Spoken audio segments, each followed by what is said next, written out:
どんな鍋が野菜スープにはいいでしょうか。皆さんこんにちは。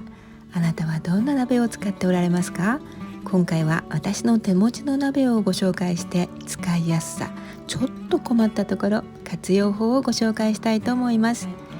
野菜スープを作るのに鍋を迷っている方はぜひ最後までご覧ください。このチャンネルで一番外せないのが透明のこの鍋です。この動画で使用していますが、動画を始めた頃だったので撮影もわからないままにやっていました。その下手さがこの動画の優しさを醸し出したのか、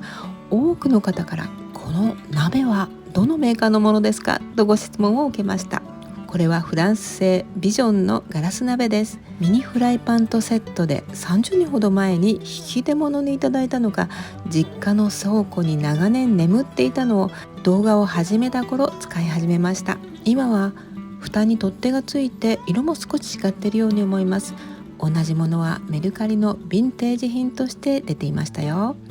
私は皆さんに中身が分かりやすいように動画ではこの鍋を使用するようにしています。透明の鍋は鍋の中が今どんな状態なのかよく分かっていいですよね。ただ皆さんが思っているよりこれとても小さいかもしれません。実はこの手のひらサイズなんです。コンロの火を消した後もまだグツグツしているので、保温性にはかなり優れているように思います。ガラス製であるため割れては困ると他の鍋より丁寧に扱うところもいいことかもしれませんね。ハッピーベジスープにとってはシンボルの鍋なのでとても大切な鍋の一つです。これは近所のお友達が引っ越しをするときに処分するのはもったいないからと言っていただいたフランス製のルクルーゼの鍋です。赤がとっても素敵ですよね。こちらは長男が就職して初めて私にプレゼントしてくれた日本製のバーミキュラです。これも実は知り合いから使わないからといただいたホーローの鍋。ホーローの鍋は合わせて3つ持っています。考えてみれば自分で買ったものは1つもないんですけれども、ホーローの鍋は塩や薄口醤油で私がよく作る蒸し煮のスープに絶大な威力を発揮します。蓋のポツポツが野菜から出てきた水分を鍋の中に戻し、無水でも野菜たちを美味しくしてくれます。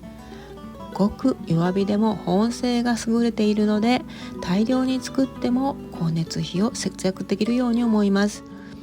一つ難を言えば重いことなんです。年齢とともに握力などは衰えてきますよね。私は職業柄かなり力持ちなんでなんとか大丈夫なんですが、このようなホーローの大鍋になるとかなり重くなると思います。持ち上げるときは中身も入りますからね。またしまい込むと出し入れがしにくいので、素敵な色合いを生かして見える棚に飾ったり窓際に置くのもインテリアになっていいかなと思います。皆さんにうまく活用していただきたいのが土鍋です。冬になれば鍋物をする機会も増えてきますよね。冬の間だけの出番では本当にもったいないです。保温性もいいし、テーブルにそのまま出せるので一年中どんどん活用していきましょう。スープを作るとき一つだけポイントがあるんですが、それは空気穴が開いているということです。これは割り箸などを差し込んだり、穴が大きければアルミホイルなどで詰め物をしましょう。野菜スープや蒸しスープなど野菜にじっくりと火が通って美味しく出来上がりますよ。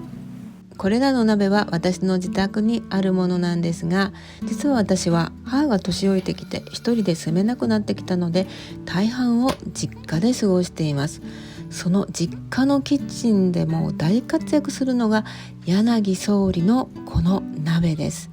デザインは機能性があってこそとのコンセプトで作られていますので、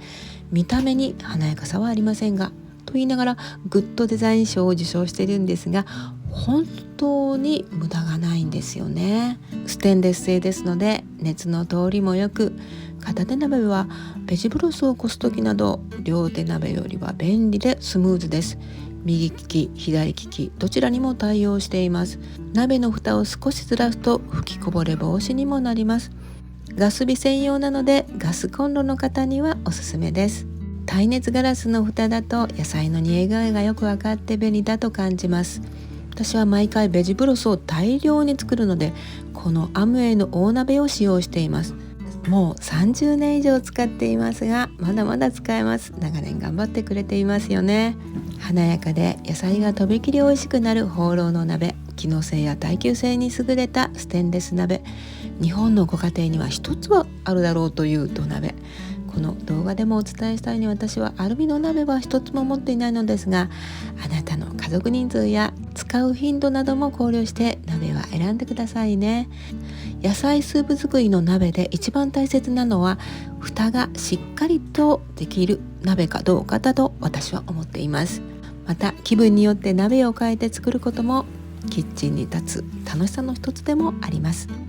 ぜひ鍋の寿命と同じく野菜スープ作りも長く長く続くことを願っています。